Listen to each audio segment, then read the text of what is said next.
Well, hello everyone, and thank you for joining us for this interview with the Healthcare System Transformation Project at the Rhode Island Commission on the Deaf and Hard of Hearing.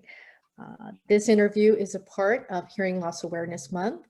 And before we begin, I'd like to acknowledge and thank Pamela Zellner, Program Manager at CDHH, for coordinating this virtual series for us. My name is Christine West. I'm the Project Director for HSTP, and joining us today is Dr. Arrianna Planey, Assistant Professor in the Department of Health Policy and Management at the University of North Carolina, Gillings School of Global Public Health. She is also a fellow in the Cecil G. Sheps Center for Health Sciences Research.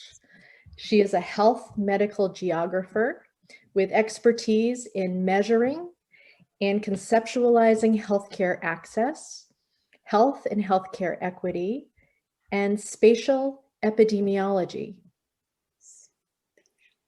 Her research and teaching focuses include the application of spatial analytic, statistical, and epidemiologic methods to study interactions between healthcare policies, healthcare access and utilization, and underlying population-level health inequities, and identify points of intervention at structural and system levels.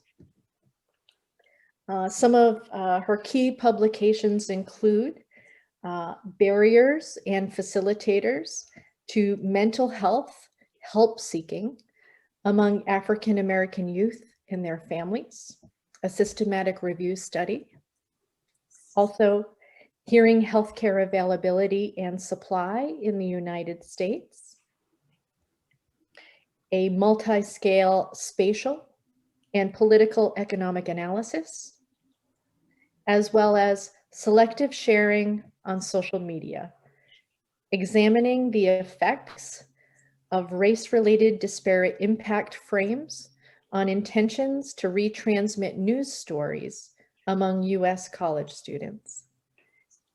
Dr. Planey has a bachelor's degree in history from the University of California, Berkeley, a master's degree in social sciences with a concentration in political science from the University of Chicago, and a PhD in geography from the University of Illinois at Urbana-Champaign.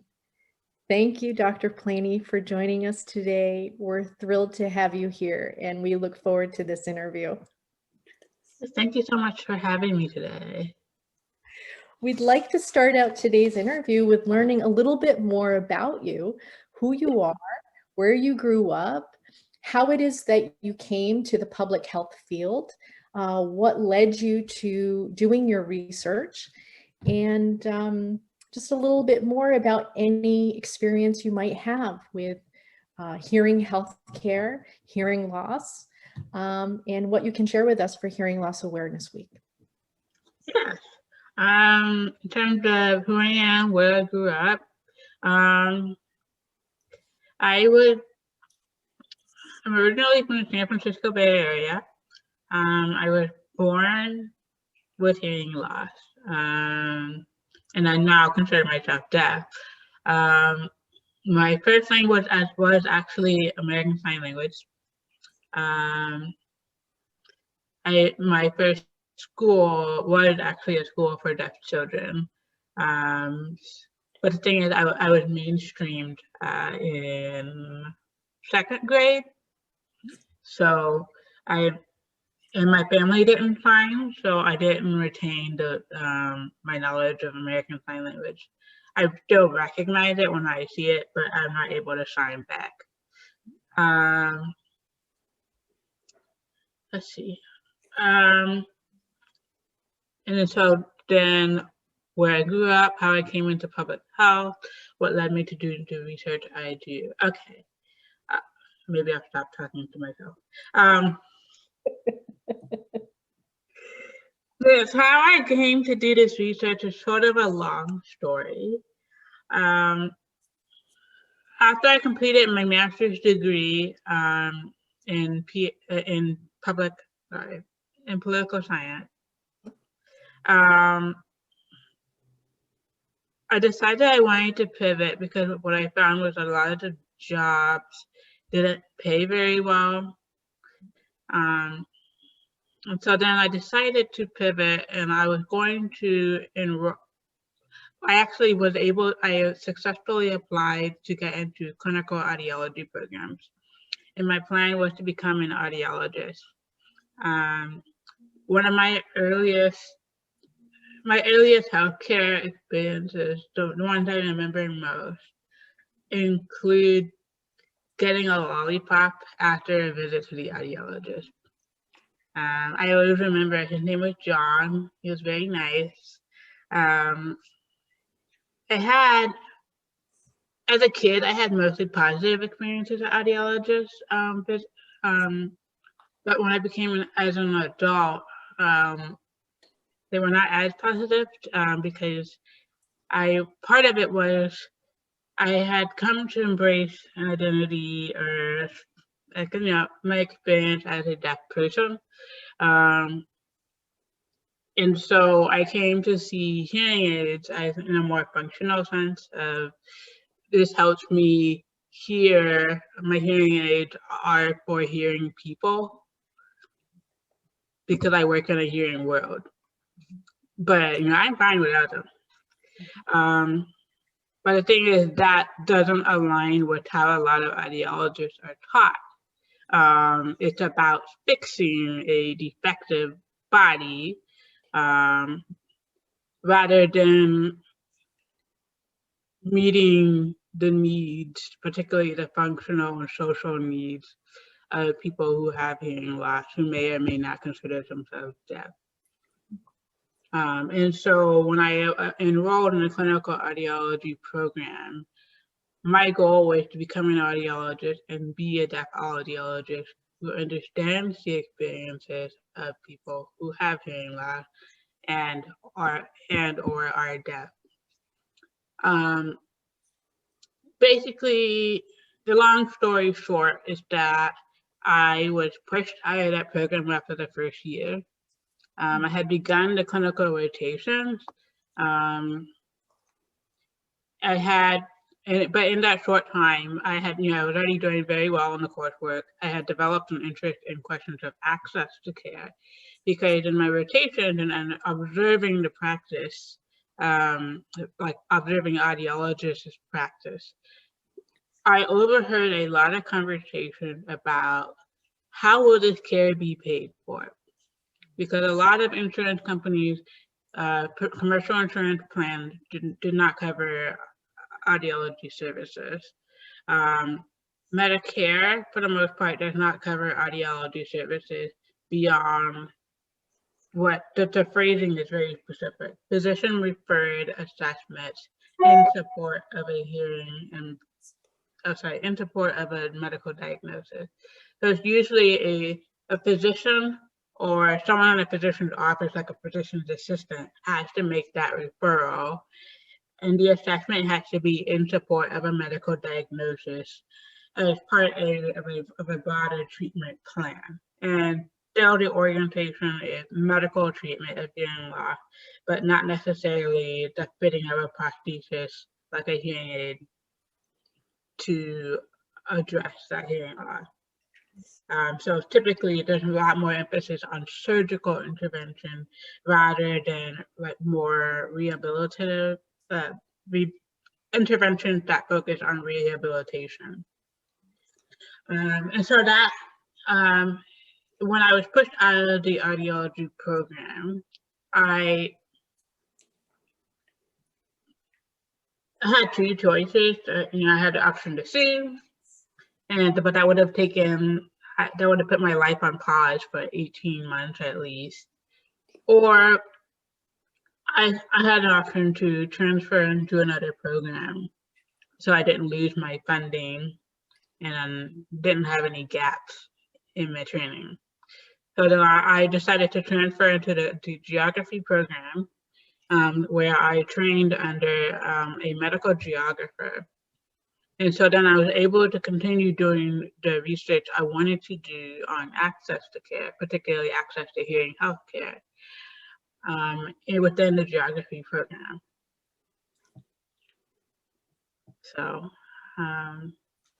Yeah, Dr. Planey, I wanted to ask about that because, and we can get back to access to hearing healthcare, but I'm curious about this idea of geography because this is really the first time that I've seen this idea of medical geography and looking at your research, how you've applied spatial analysis and geography to healthcare access and your research interests. I was wondering if you could speak a little bit about that, about the application of geography to healthcare access.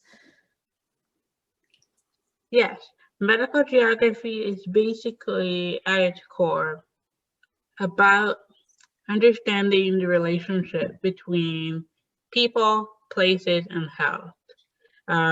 So like from the perspective of healthcare, right? Healthcare facilities are generally located, especially here in the US, where it's a for-profit model dominates. They're generally located where people can pay for the services. They have high rates of insurance coverage, preferably commercial insurance coverage. A sufficient population density so that any providers in that service area have a good direct critical mass of patients that might use their services on any day. But what that means is, like, what we often see is that within cities, we see that these low income neighborhoods with high shares of racial minorities are also tend to have the worst access to care. And that's even if you have a hospital in that neighborhood.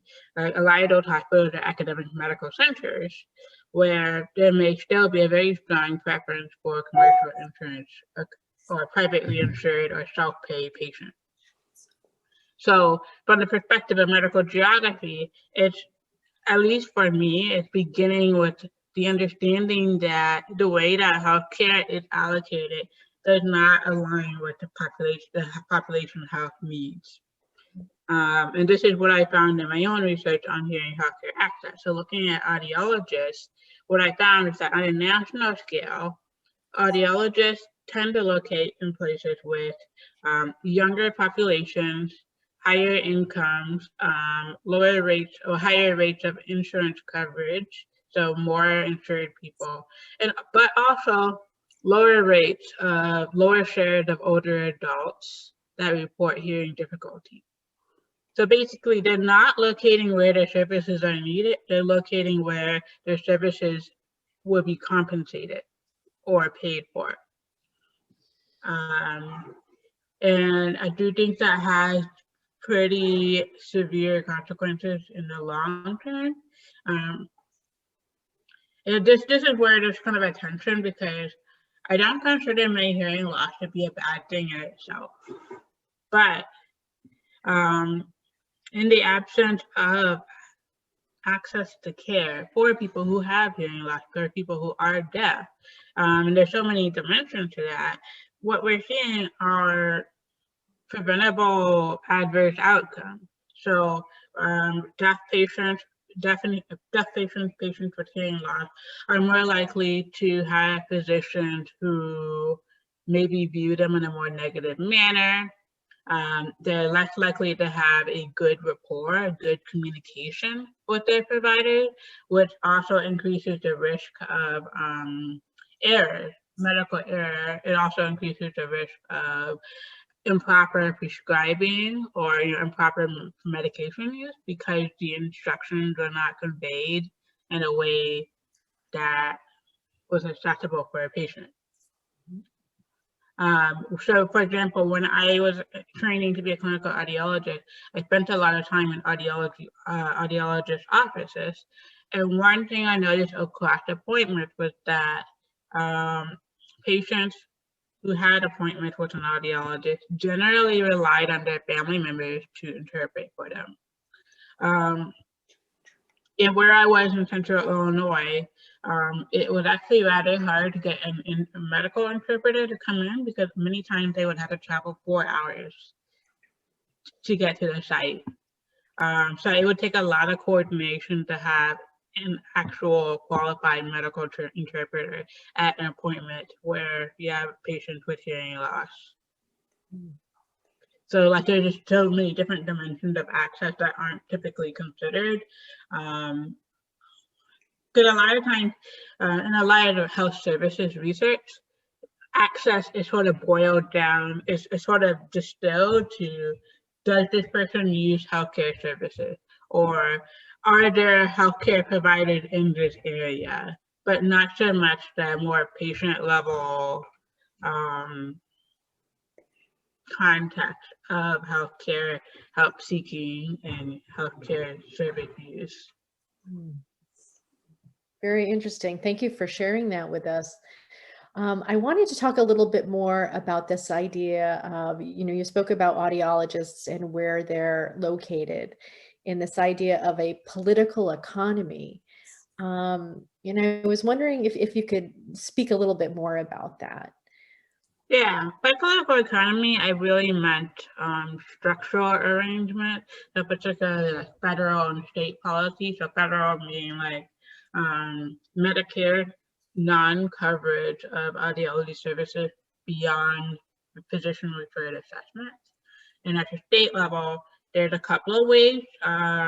State level, there are, last I checked, 17 states that require, that have state legislation that required commercial insurance plans to cover audiology services for beneficiaries.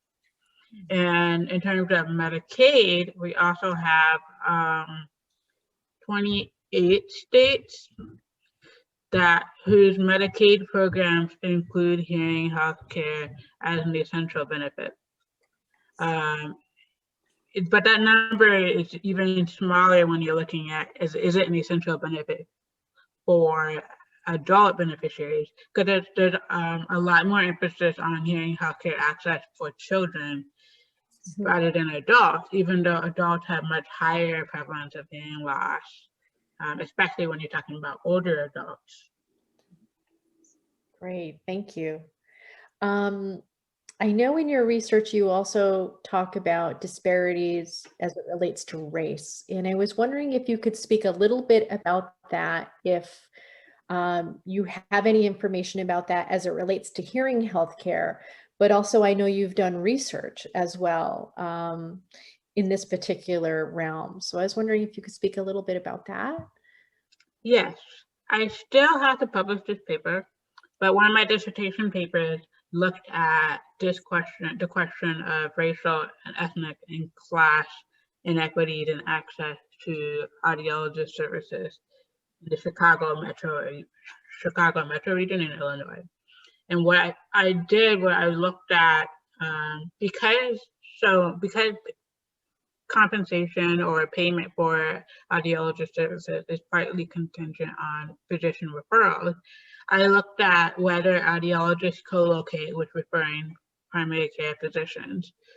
And if they did, so it was kind of two questions. The first, do audiologists co-locate? So C-O-L-O-C-A-T-E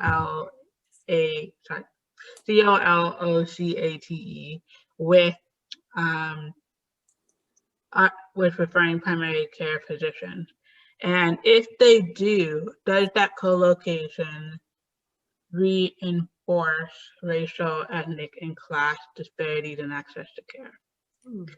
And what I did find, well, for one, I found that yes, audiologists co-locate with referring primary care physicians all across the study area. And what I did also found was that majority Black, majority Latino neighborhood in the Chicago metro region tended to have the worst poorer access or worse access to primary care providers and audiologist services. So what this means is that even if access to hearing healthcare is contingent on these referral networks between physicians and audiologists, there's, I would say, an inequitable or disproportionate burden on Black and Latino communities in terms of the cost of accessing those services.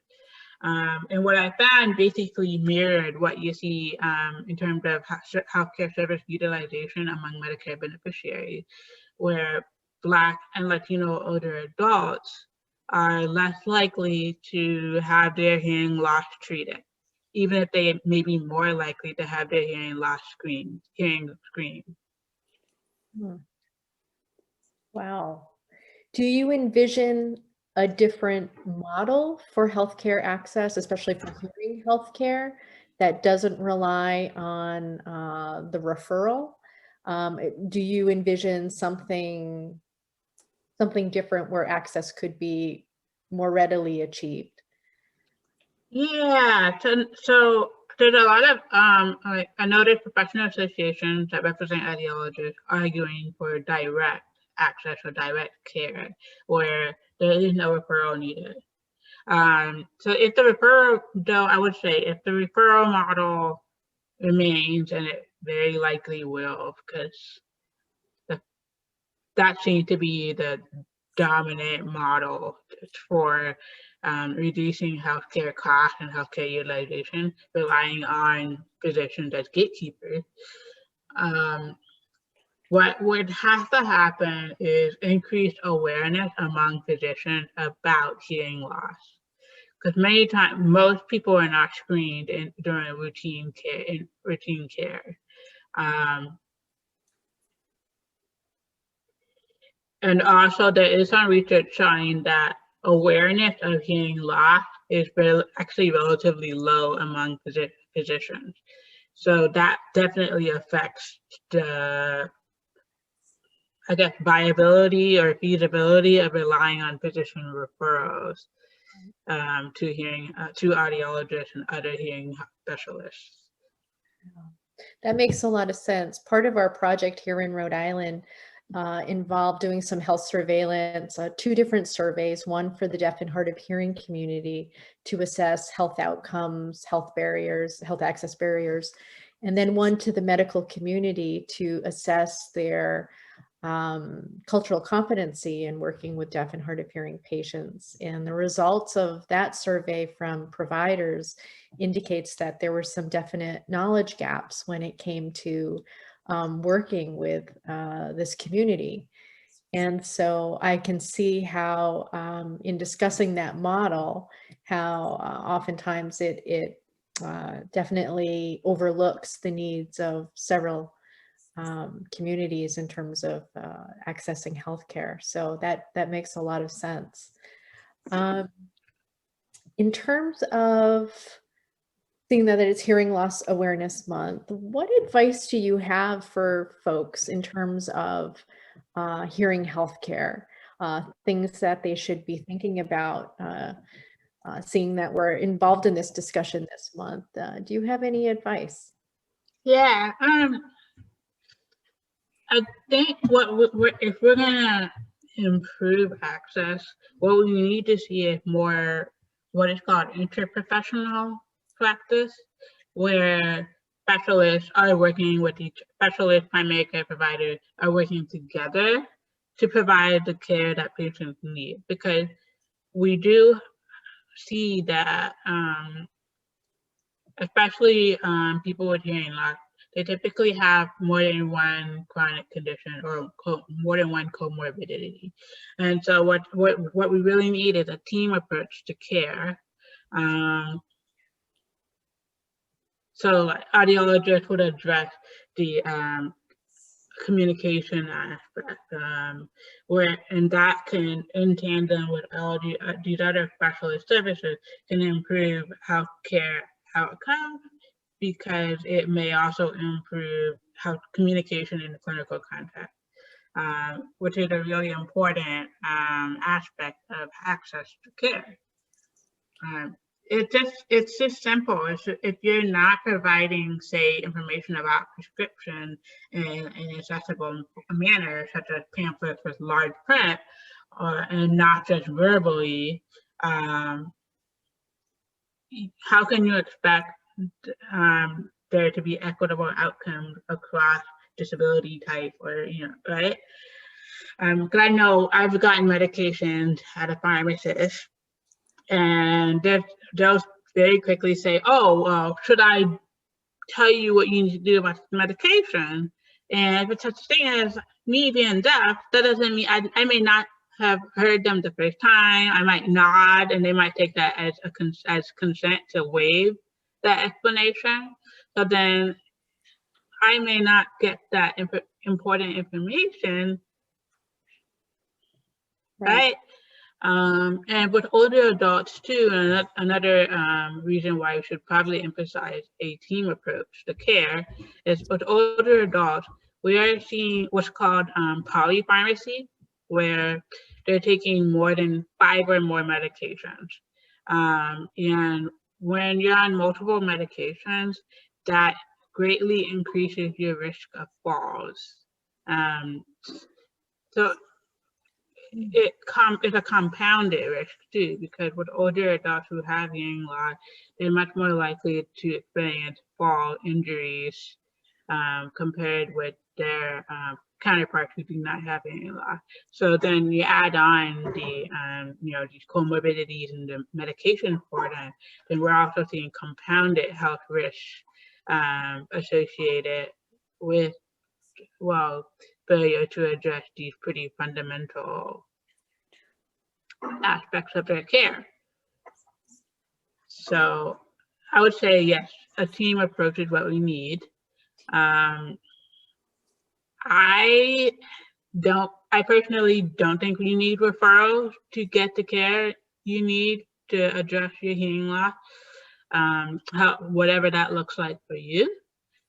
But the consensus among people who do health services research and policymakers in this area seems to be, seems to tend toward preserving that referral model because it's a favored way of ostensibly or presumably reducing unnecessary healthcare use. Thank you. Going back to your point about interprofessionals, an integrated team approach, I'm curious about your expertise when it comes to health policy. I know here in Rhode Island, we've been having some beginning discussions about where the healthcare system transformation project here that we're embarking on in Rhode Island, where we can go with that. And we've been having some discussions about community health workers, specifically for deaf ASL users.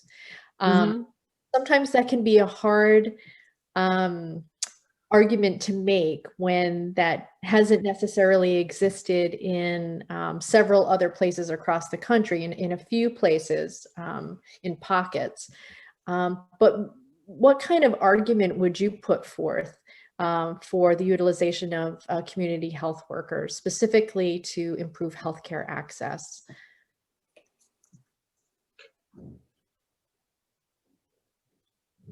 Community health workers, I would say, are absolutely essential to expanding access to care. I would, if possible, advocate for paying them more and making sure that they have full-time contracts and also workplace protections. And we've seen the consequences of that amid the pandemic, right? And with community health workers, I think, yes, again, are essential because they'll be bringing services to the community instead of putting the onus on the patient to navigate these complicated health systems just to access care. Because, and that's one thing I try to emphasize in my teaching and my research, that just because someone is able to access care at one point in their patient journey doesn't mean they still have access. Mhm. Especially like you do see this, or where there is some research among Medicare beneficiaries where actually follow-ups after referrals are lower among low-income Medicare beneficiaries and also Black and Latino Medicare beneficiaries. So access to a physician doesn't necessarily translate to access to the specialist that they get a referral to see. So I think that's, again, one piece for community health workers. One place for community health workers could be a really important link. Great, thank you. Also, with your experience in health policy, I know that for several years, the community here in Rhode Island has tried to advocate for higher insurance coverage for, say, hearing aids. And I was wondering if you have any experience with that, or if you have any advice for folks who may be advocating, similar legislation. Yeah. So there's one of the dominant paradigms in health policy analysis is cost benefit analysis. So if you're going to if you're going to advocate for more coverage of hearing aids to address hearing loss, you also have to make the case that it's less more sort of basically increasing healthcare spending for hearing aids is less expensive than the status quo. So then you can make the case. You can make that case. You can say untreated hearing loss is associated with greater risk of falls, and we already spend about $50 billion a year to treat fall injuries in the emergency department room. In the emergency room, and we also know that falls are also associated with preventable hospitalizations overall. So that's just like a snowball effect of healthcare spending, preventable healthcare use, healthcare spending that could have potentially been, staved off or avoided if we had actually treated hearing loss that these patients are experiencing. Yeah, thank you for that. And that brings up another question is certainly we can see there's the cost benefit of that. And then also there is the benefit when it comes to employment for those folks who utilize hearing aids and require that for employment purposes. Yeah. I believe you've also done some research about employment outcomes and also wage disparities. Individuals. I was wondering if you could speak briefly about that as well. So that was a different project, but that one we looked at the commute times and wages for disabled workers in New York City. We didn't specifically look at deaf or people with hearing loss, but there is an argument to be made that it's a little trickier to make because the studies that associate hearing loss, hearing aid use with greater participation in the workplace are cross-sectional. So you can't say that, oh, well, hearing aid will increase workplace participation because that's a causal claim. But what we can say is that, yes, right now, generally, the people who have hearing aids tend to have higher incomes. They're much less likely to be Black or Latino. So there's these pre-existing inequities in access to hearing loss treatment. But the thing is, there's also too the fact that Black and Latino workers experience, and especially disabled Black and Latino workers experience multiple layers of discrimination in the job market. So, or employment discrimination. So then it's kind of hard to disentangle that. But you can make the case that hearing aids, better access to hearing aids will improve quality of life, improve social integration, reduce social isolation, improve communication, especially at work and in healthcare settings, and that all goes back to the quality of life argument. Great, thank you. So I think we'll round out the interview today with just learning more about what your next steps are in your career, in your future research, and what we can look forward to in following your career and learning more about healthcare disparities from a medical geography point of view. Yeah. Yeah. What more can we look forward to?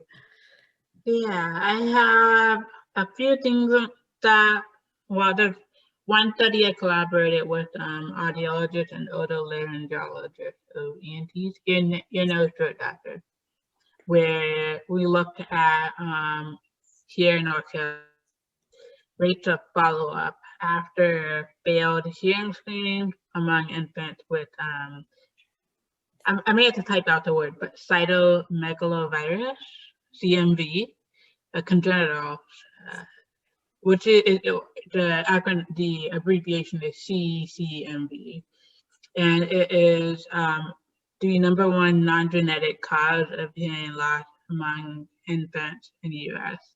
But basically, we found a relatively low rate of follow-up after referral, even after adjusting for access to care.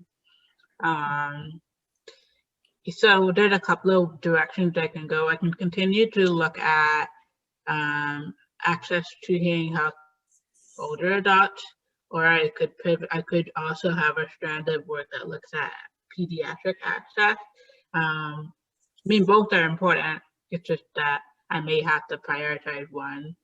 Another direction I can go is looking at access to hearing loss treatment among cancer survivors, because what we know is many cancer treatments are what is called ototoxic, OTOTOXIC, or they cause damage to the hearing and balance system.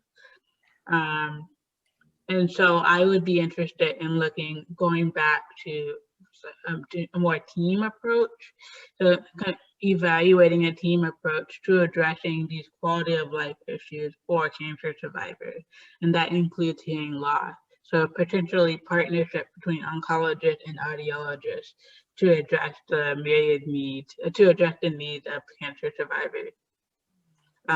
But with that, there's a need to pay attention to the affordability of care, because there's the concept of financial toxicity that's particular to cancer patients, patients who are undergoing cancer treatment, where the cost of care can far outstrip their income, and so they take on quite a lot of debt to get treatment for cancer, and that even after that cancer is, their cancer is in remission, that debt follows them. So that may actually affect their use of healthcare to address some of the downstream health effects associated with cancer treatment. And one of those is hearing loss. Wow, that sounds like very important research. I also wanted to ask, in terms of data, we know that data relating to individuals with hearing loss, individuals who are deaf, is very scant. It's difficult to find. I was wondering if you have any recommendations for where to find data. I know you presented some really great data today about individuals with falls. Right. And that was the first that I have heard of. So I'm wondering if you have any recommendations on where to find this kind of data. Yeah, so that's another challenge. A lot of these data, you get them from electronic health records. So like, for example, if I wanted a data set that captures the experiences of, deaf or hard of hearing patients, I wouldn't necessarily find that in electronic health records because they are electronic health records. They're documentation for the purposes of billing. So they're not necessarily going to capture what matters to a patient. So I would love to see more surveys, more, maybe even longitudinal surveys of Deaf people and Deaf communities that capture their lived experiences, and not just relying on like medical documentation, especially because this kind of goes back to the tension between hearing loss as a medical problem and hearing loss as a social or structural problem that we can attribute to ableism, right? So I would say I don't have good data. I don't have any good sources for data on people who are deaf or have deaf or hard of hearing. That's something I would love to see more of myself. Great. Okay. All right. So I guess in terms of wrapping up our interview today, is there anything else that you wanted to share with folks before we wrap up? I can't think of anything, but thank you so much for inviting me for this. Well, thank you so much for joining us. We appreciate your time and we appreciate all of the information that you shared with us today. And we look forward to staying in touch and hopefully, we can have you here in Rhode Island sometime. Just to let you know, as a result of this project, one of our goals is to establish an interpreter training program, and it'll be the first in the state of Rhode Island. And we are in the process of creating the nation's first interpreting program with a focus on public health and equity. Oh, wow. Yeah, and a lot of what you've talked about dovetails nicely with that. So hopefully we can invite you to come and present and be a part of that at some point. So thank you very much for joining us. And we look forward to seeing all the wonderful research that you continue doing. Thank you so much. Thank you.